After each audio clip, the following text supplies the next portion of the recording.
Hey there, extraordinary treasures. If you've already watched video 10.1, and according to the IRS guidelines, your church board has determined that you need to hire an independent contractor for some services needed at your church, how should it be handled? In many churches, you as treasurer will not be the one to handle steps 1 through 4. It might be a deacon or a finance committee person. Feel free to ask the board, or whoever would be the point person in these matters, to watch this video, because you won't be able to do your job properly if someone else has done steps 1 through 4 improperly. The first step is to find someone who does that type of work. It could be for something like mowing and landscaping services, janitorial, electrical, plumbing, heating or cooling. You may already have somebody in mind, or you could ask church members for referrals. The second step is to contact the contractor, describe what services your church needs, and ask them if they would be interested in submitting a bid for the job. You might even ask 2 or 3 different contractors for bids, depending on what you need done and what contractors are available.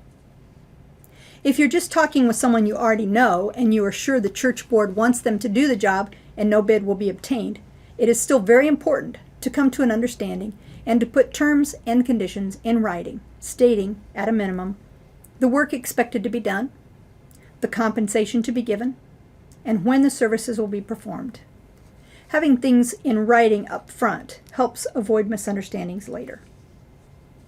The third step should be addressed during your initial conversation with an independent contractor.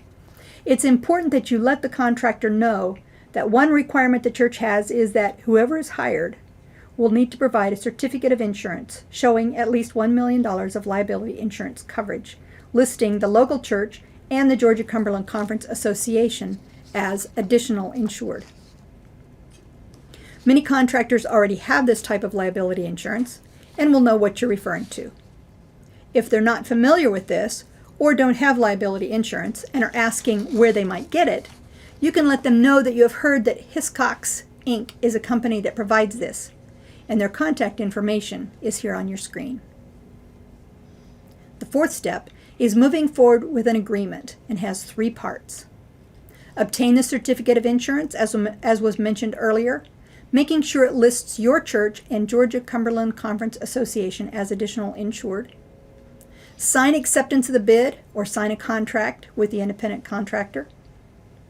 And if there's any possibility of paying this independent contractor $600 or more during the calendar year, provide Form W-9 for them to complete for you.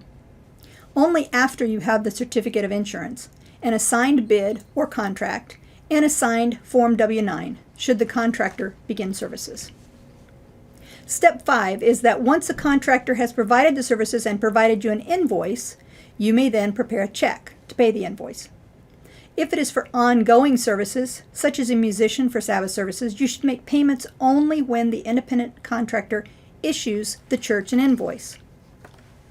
Step 6 is to issue the independent contractor a Form 1099 NEC after December 31, but no later than January 31, if you have paid them a total of $600 or more in any calendar year.